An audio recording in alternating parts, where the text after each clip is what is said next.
ನೀವು competitive exam preparation ಮಾಡ್ತಿದ್ದೀರಾ? ಹಾಗಿದ್ರೆ ನಿಮಗೂ ಈ ಒಂದು ಡೌಟ್ ಖಂಡಿತ ಇದ್ದೇ ಇರುತ್ತಲ್ವಾ, ಈ ಎಕ್ಸಾಮ್ಗೆ ಯಾವ ಬುಕ್ ಓದಬೇಕು ಅಂತ.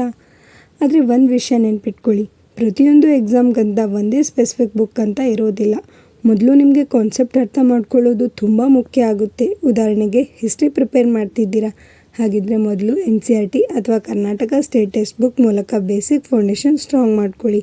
ಆಮೇಲೆ ಒಂದು ಸ್ಟ್ಯಾಂಡರ್ಡ್ ಬುಕ್ ಸೆಲೆಕ್ಟ್ ಮಾಡಿ ಅಷ್ಟೇ. ಇಲ್ಲಿಂದ ಶುರು ಆಗುತ್ತೆ ಬಹಳಷ್ಟು ಆಸ್ಪಿರೆಂಟ್ಸ್ ಮಾಡೋ ಬಿಗ್ ಮಿಸ್ಟೇಕ್.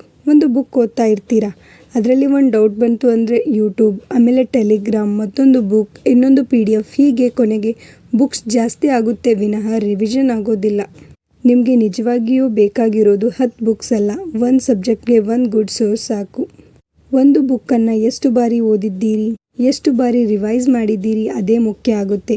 ಮೊದಲ ರೀಡಿಂಗಲ್ಲಿ ಎಲ್ಲವೂ ನೆನಪಲ್ಲಿ ಉಳಿಯೋದಿಲ್ಲ, ಸೆಕೆಂಡ್ ರೀಡಿಂಗಲ್ಲಿ ಕಾನ್ಸೆಪ್ಟ್ ಫೆಮಿಲಿಯರ್ ಆಗುತ್ತೆ ಅಷ್ಟೇ. ಥರ್ಡ್ ಫೋರ್ತ್ ರಿವಿಷನ್ನಲ್ಲಿ ವಿಷಯ ಇನ್ನೂ ಸ್ಟ್ರಾಂಗ್ ಆಗುತ್ತೆ.